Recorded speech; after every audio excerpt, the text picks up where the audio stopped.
Hello.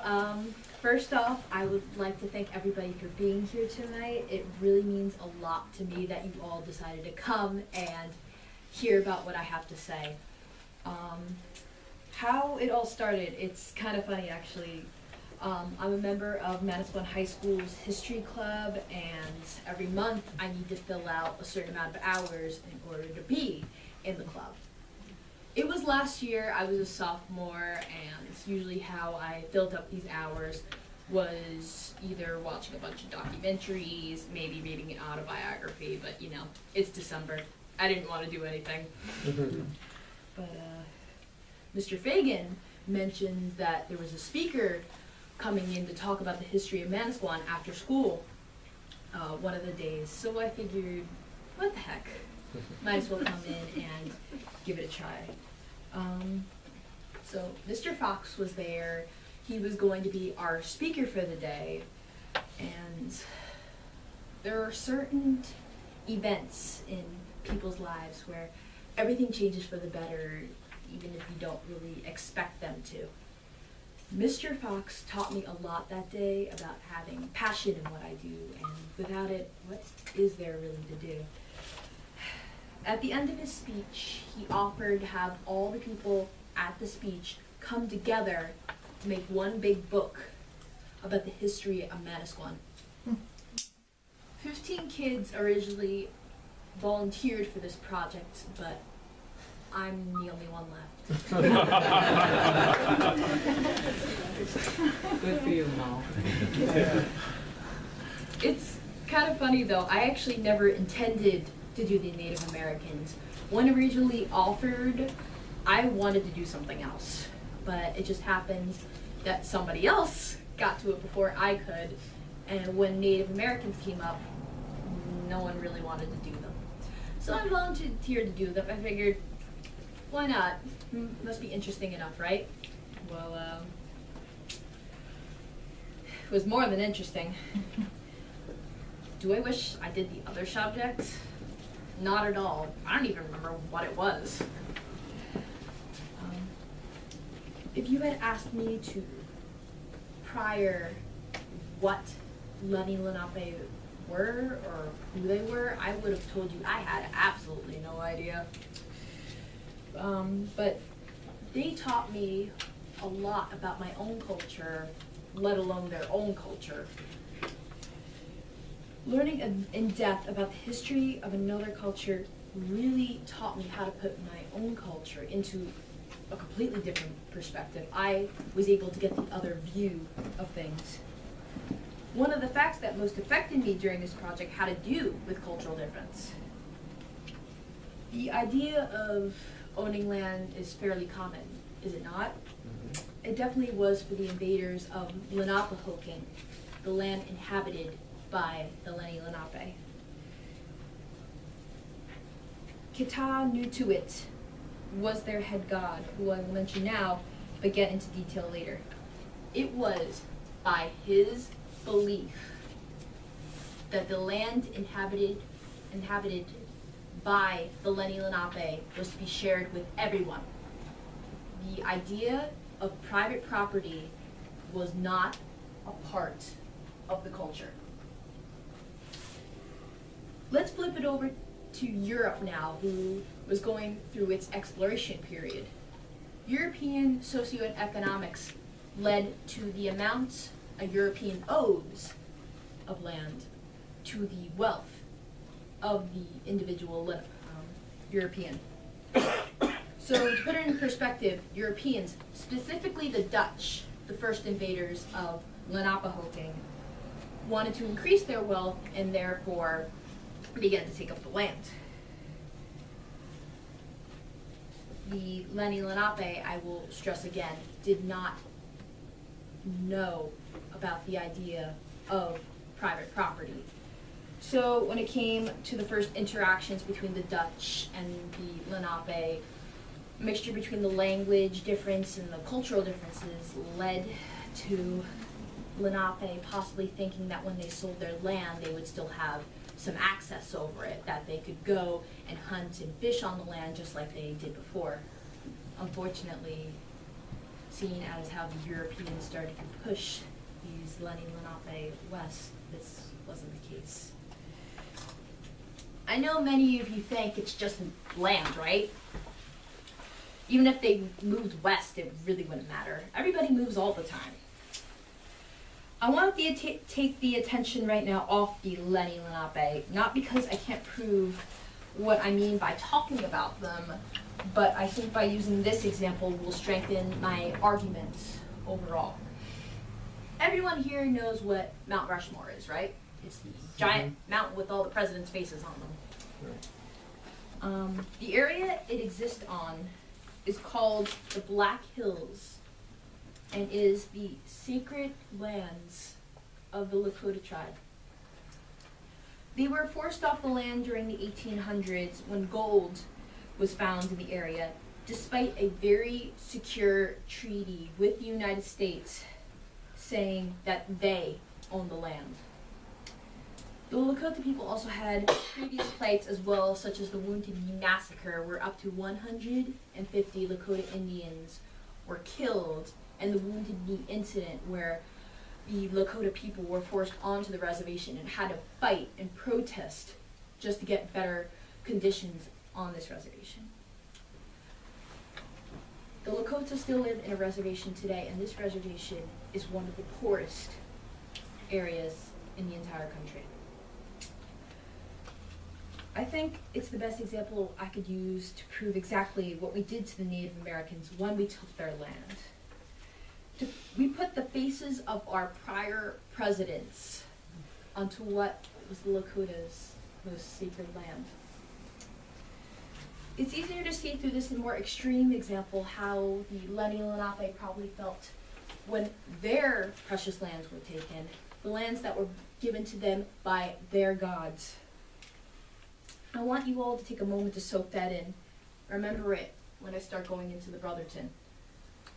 For now, I bring you to the religion of the Lenni Lenape, which looking into it, I think we all can relate to. I personally find that when I look into the culture, heck, even the religions of other cultures, I'm able to find certain aspects of human nature that can't escape.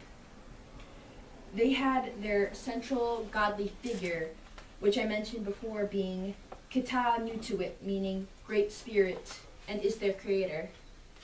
Motunto was their spirit of death, often causing destruction and being seen as the opposite of Kita Nutuit. Best comparable to the god and devil figures that exist in the Abrahamic religions. Although they also had a trickster god known in English, I kid you not, Crazy Jack. He's mostly known for his laziness and tricks, but escapes times of crisis by acting wise and having a lot of luck. And I mean a lot.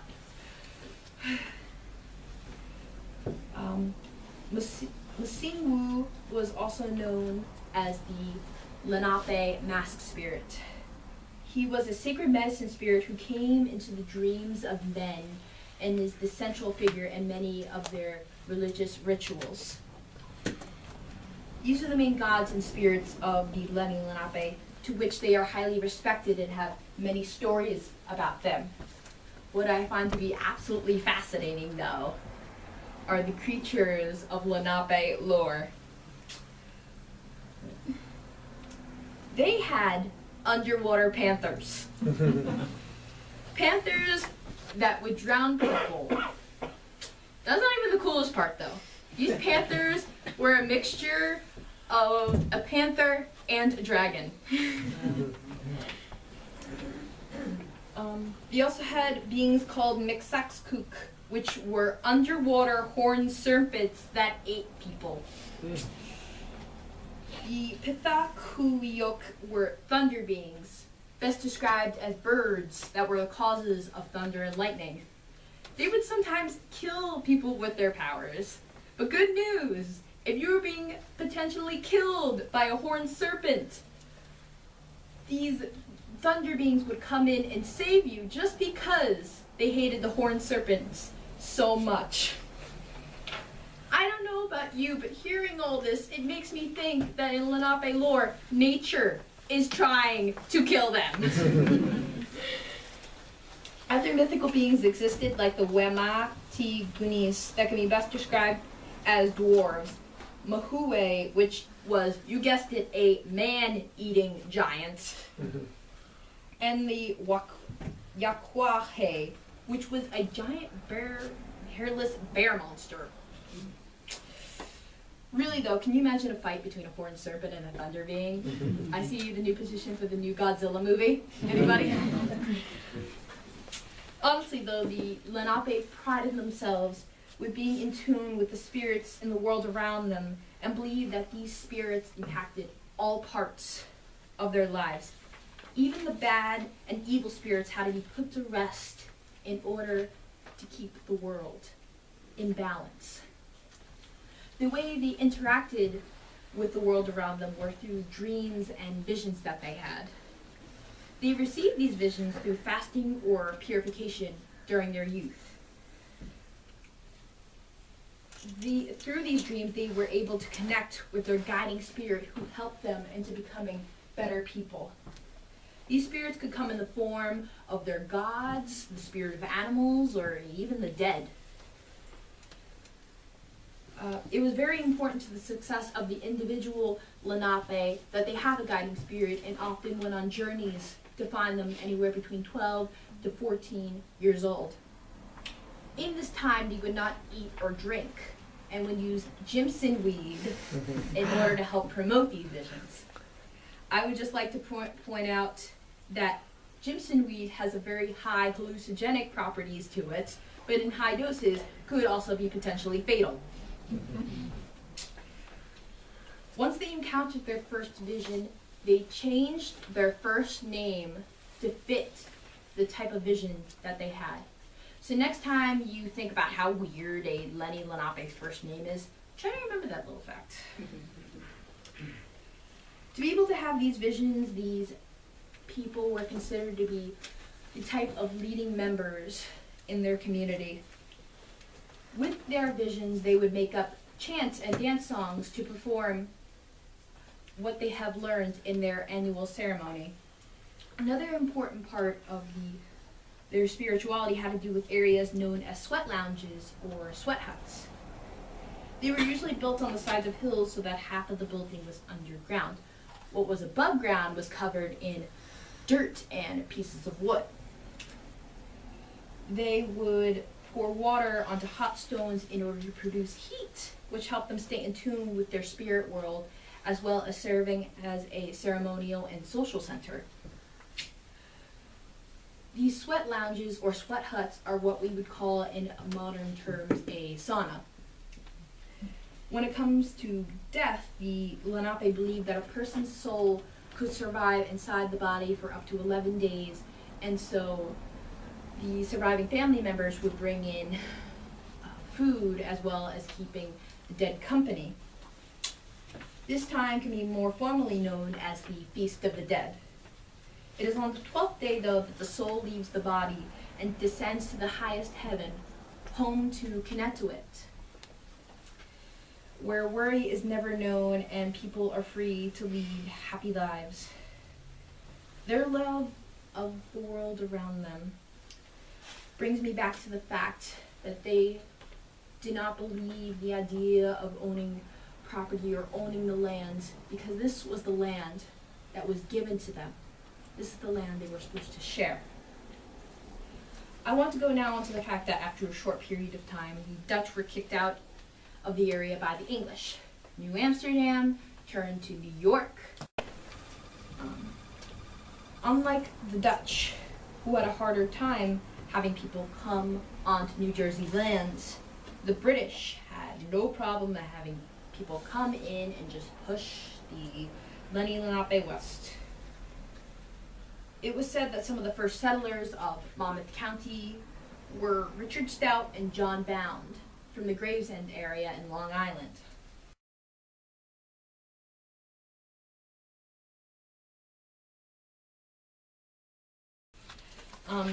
who would later be some of the patenters for the Monmouth patent, and settled in what is now contemporary Middletown.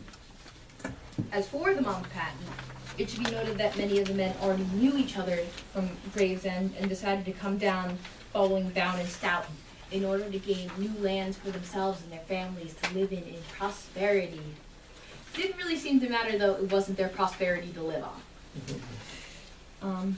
The Monmouth patent was signed over 3 different deeds covering from January to April 8, 1665.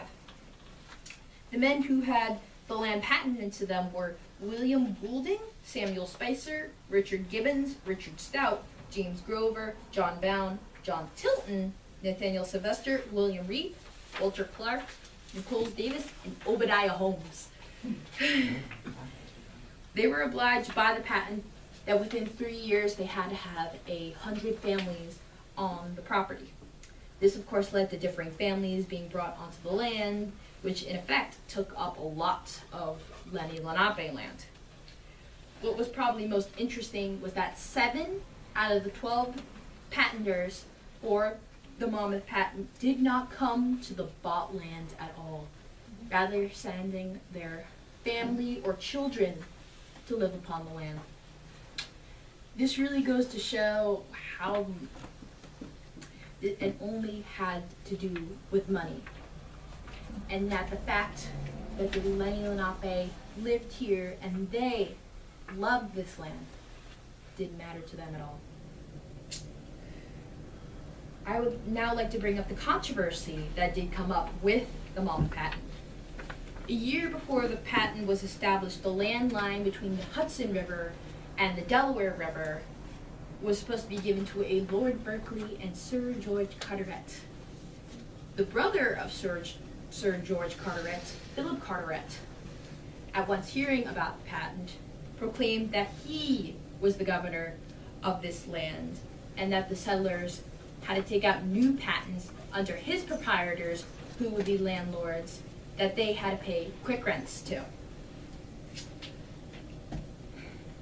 Chaos was soon to occur with many changes in ownership to follow. The reason I point this out specifically is that if Richard Hartshorne heard about all this controversy surrounding the Monmouth patent, and in 20 years after the patent was originally established, he and several others took up the area between Wreck Pond and contemporary Spring Lake to Barnegat Bay. The land was taken under the name of the Manasquan Beach Company. Why they called it the Manasquan Beach Company? Well, as a part of the letter they sent to the governor of East New Jersey, since New Jersey was divided into East and West at the time, they pointed out they wanted to purchase the Indian right to what the Native Americans called Manasquan. Under the authority of the governor, the Indian right and title of the land known as Place to Gather Reed and Grass was taken from the natives. Some patents had already been planted on the land they wanted to use, and the tier of lots that they bought up were called Squan lots, which could explain why the town at first was called Squan Village. The last Lenape to have claims of the lands of Manasquan were Tom Storm and Andrew Woolley. They claimed to own all the land from the mouth of Squan River to the mouth of Shrewsbury, by the streams of each their heads, and across from one head to another. At the conference at Crosswicks, Pennsylvania, in February of 1758, and their claim was settled in at a conference at Easton, Pennsylvania, within the same year. Before I go into it, though, I have to go into the background which led to the total downfall of Lenapehoking. I have to go into the creation of the Brotherton Reservation. Members of the Religious Society of Friends, also known as the Quakers, were some of the most prominent early English settlers. As the number of English exploded, the number of Native Americans decreased due to sicknesses such as smallpox and the abuse of alcohol. By the year 1745, The population of Lenni Lenape was 1/10 what it originally was before the Europeans invaded. I'll bring you now to the start of what would be known as the Brotherton Reservation, and to do so, we will start at Crosswicks in Pennsylvania. Crosswicks, which used to be known as Croxweeksung, meant divided waters or place of separation by the Lenni Lenape, because at this point, many of the people were forced onto this land, having been pushed out of their homes. Of course, because this was a community of unmoderated Indians, someone had to be brought in to watch over them and Christianize them. However, Reverend David Brainerd, who was the missionary for Crosswicks, was not a harsh man at all, and in fact kept the white settlers in the surrounding area from antagonizing the Native Americans. However, the crops soon began to fail in these lands, and they had to find somewhere else to go. They ended up moving into the lands close to Cranberry, and there established a community known as Bethel. David soon died of tuberculosis, and his brother, John, came in to take his place. Despite the fact that John Brainerd put in a lot of effort into the area, just like his brother, the Native Americans were eventually sued by the Chief Justice of New Jersey, Robert Hunter Morris. He claimed the title of the land under the pretext of a will made by the Indian former king that was undoubtedly forged. In his attempts to remove the Indians from the land they were living on, the lands they were forced onto, he was very uncaring and vicious to the fact that this group of Native Americans had nowhere else to go. I think that what was so despicable about the act is that he was suing the Native Americans for having false claims over the land. He was a shrewd land speculator that made patents from this land for himself and his buddies. These patents were produced to predate the establishment of Bethel, which of course was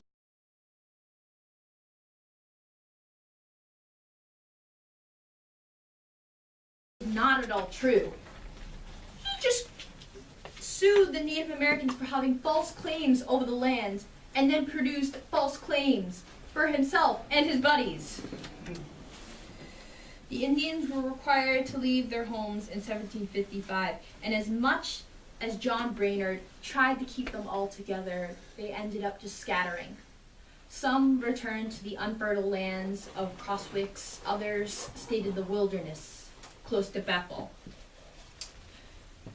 These natives of once was the Bethel area sent a petition to the royal governor, Jonathan Belcher, pleading with him that they had nowhere else to go and they were stuck between the conflicting forces of the English and the Lenape taking the French side in the French and Indian War. There was the first meeting held in Crosswicks, which was a meeting between the Lenape and the commissioners for the New Jersey General Assembly, where general things were discussed in order to improve the lives of these Bethel Indians. It was, however, at the second meeting that Tom Storm and Andrew Rowley, who I mentioned before, came in, along with the Indians from tribes in all the surrounding area.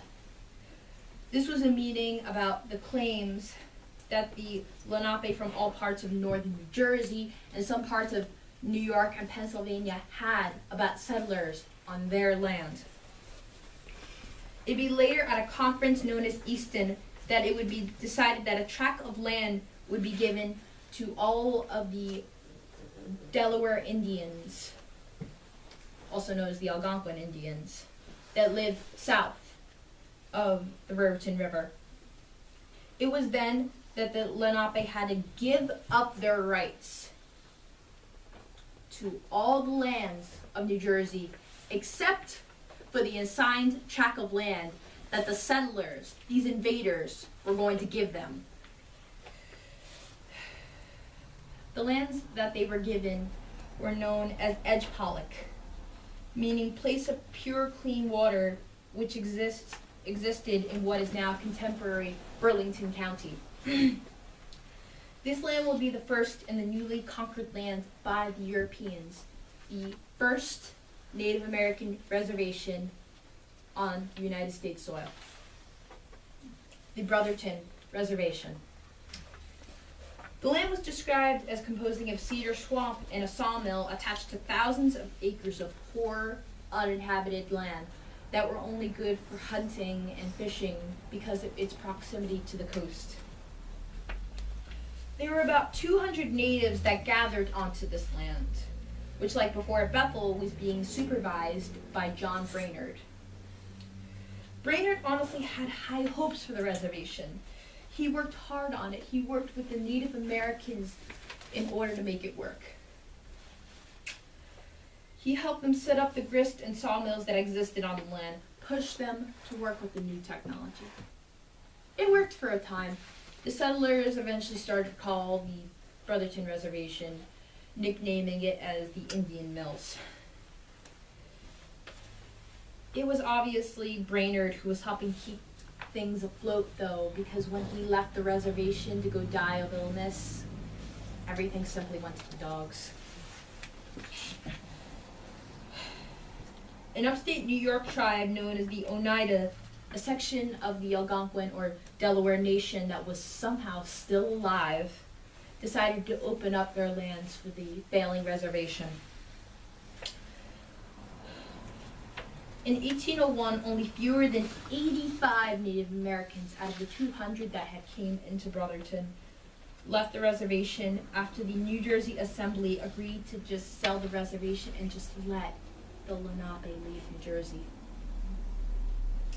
Prior to even the founding of the Brotherton, many of the Lenni Lenape just fled west, some as far as up into Canada. So out of the minuscule number still left in New Jersey, the last chief of the Brotherton, Elijah Ahatena, also known as Lashar Tamar, left with the natives that agreed to go. Others stayed in New Jersey and assimilated. The Brotherton Indians stayed with the Oneida until 1832, when they asked the New Jersey legislature for the money gained from the selling of the reservation before leaving again. The remaining 40 members of the tribe moved to Statesburg, Wisconsin. Later, even some more of the tribe broke off and moved in to join the Cherokees and the Osages west of the Mississippi. Some later went to the Indian Territory of Oklahoma. This can be seen as officially the ending of the overall Lenni Lenape presence in New Jersey and the total takeover and dissolving of Lenapehoking. I would like now to bring up the fact that the Lenni Lenape were like a family.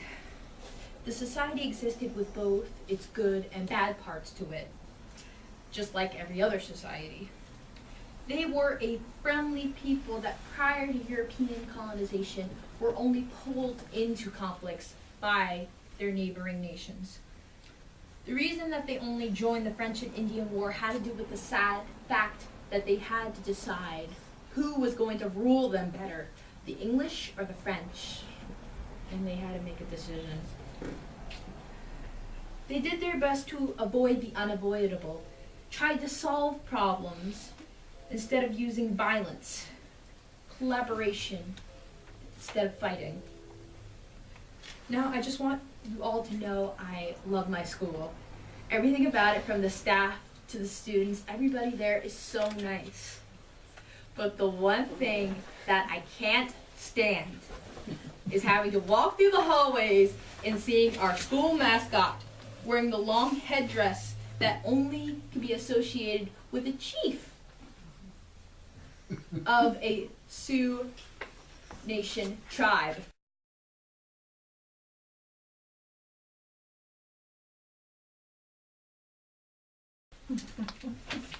This is the kind of headdress you would see on a chief Lakota Indian, for example.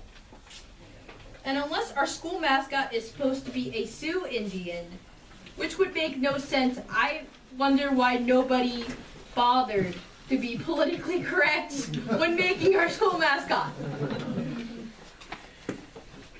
Lenape clothing is very unique to the area, very unique to the climate that we live in.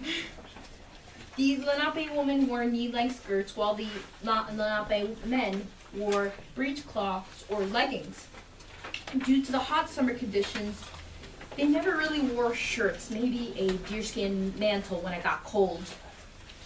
Both genders of Lenape wore earrings and shirts, and deerskin moccasins on their feet. It was only until the European invaders came that some of the Lenape started to restyle themselves to wear cloth blouses and jackets, but decorating them with fancy beads. The men of the clan would get tattoos in the design of animals, and they would paint their faces in certain colors and designs that depended on the occasion. And because of this, many Lenape men wore their faces hairless. The Lenape women wore their hair in braids, while the men often wore a mohawk hairstyle or shaved head with a scalp lock in the middle. Most importantly, their headdress was a beaded headband that had 1 or 2 feathers sticking out of it. Sometimes the chief of the clan would wear a headdress made of many feathers, but all of them would be standing up. The headband was finger woven or was a deerskin strip with beads and tribal designs on it. When the headband was tied around the head was when the 1 or 2 feathers would be stuck in it. They used hawk, turkey, egret, and eagle feathers for the job. Unlike the many headdresses that existed in many different Native American nations across what is now the United States, the headdress was not associated for war, but simply for its beauty. The number and type of feather did not matter, and they often decorated their headbands with very detailed patterns, wampum, beads, and quill work. In current times, what is left of the Lenape only wear feathers in their hair on special occasions, like a dance. Which brings me now to the fact, as I'm ending my speech, that the Lenni Lenape tribe has absolutely no representation in this town. There should be something, a monument, something to recognize the fact that we acknowledge that they were actually here, that they were a part of this land. Because I look around this town and I see absolutely nothing like they never were even here. They're completely absent from this land. The land that they once called home. If you did not catch it before, I slipped the meaning of Manasquan in when I was talking about the founding of Manasquan. It is called place to gather, weed, and grass, which is not even remotely close to the definition of the island of the Squaws given on the Manasquan website.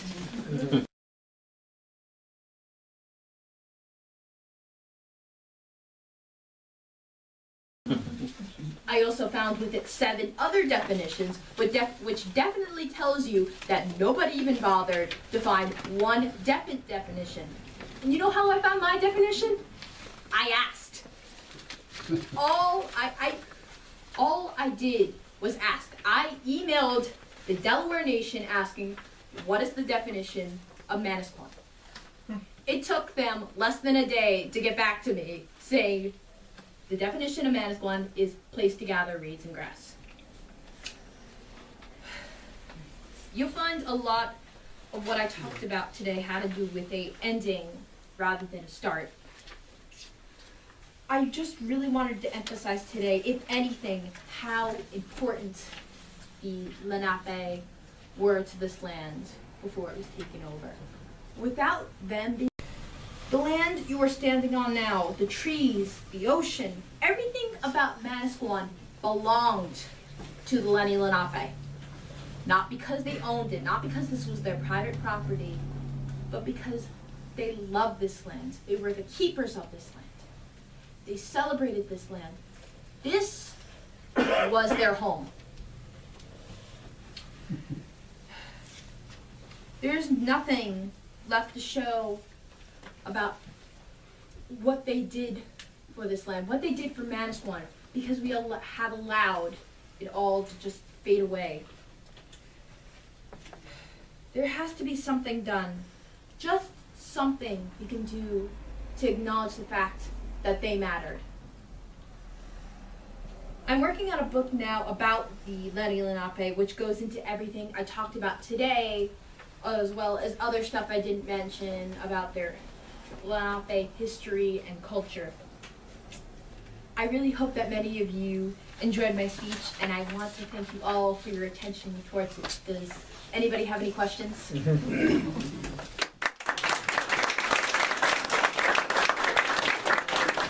we have any idea of how many generations of families were that lived as the Lenape did before the British and Dutch arrived? Do we have any idea how many generations that might have been, or hundreds, or? Well, if you're asking how long they've been here, at least 10,000 years. They've existed on this land. Where are they now? You said they're on one of the smallest and poorest reservations. Where are they located now? Scattered still? If you're talking about the Lakota Indians, they're still in the Black Hills area. There's a reservation close to Mount Rushmore and the Black Hills where the Lakota are established right now. If you're talking about the Lenape Indians, they're just spread out everywhere because they all scattered and there wasn't really a movement of many. They just kind of scattered over time. However, there are still places in New Jersey where there are unofficial and some official Lenni Lenape still left, like the Nanticoke are still in New Jersey, and the Sandhills are unofficial, but they're here. There's a reservation near, oh, here we go again. Good show, Grandpa. Due west of here, there's a colony of Indians, I believe. I passed by it. They said a reservation. I forget what the name was. It's been 3 years since I've been here. Yes. No. I know there are. Yeah, Rancocas. That's right. Rancocas. That's where I played golf there, and there was a reservation out there. Yeah, there's some still in New Jersey, some settled in different parts of New Jersey. But, anybody else? Question? Has there been any archaeology done in town? I know close to here, Turkey Swamp was an excavation that they did, and they found a lot of ancient. In Brielle, they have a rock where they did an archaeological kind of dig or whatever, and there was a settlement there. I guess they were tied in with the Manasquan people too. We have a display of some Indian artifacts in here on the credenza. Other questions? If there's no more questions, I'd like to call up.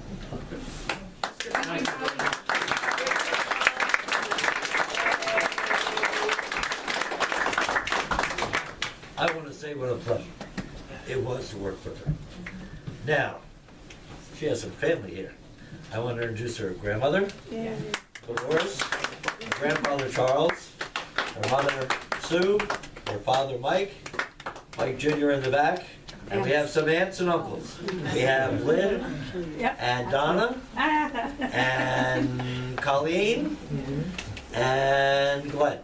Right. Yes. Aunts and uncles. Wow. And now I'd like, if you could come up, Sue, and you could come up, Mike, for a second. And if you're done, you have the floor. We'll get a photographer ready to give us.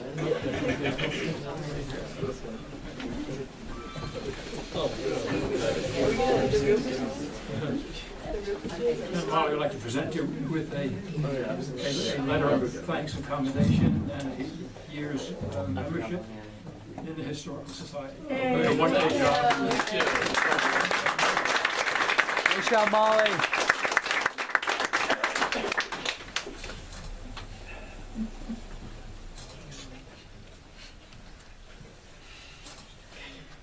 This is I think, a wonderful example of how we can better utilize our own local resources, like the museum, the information, and the people that are in town, that are still in town, and have some knowledge of our history.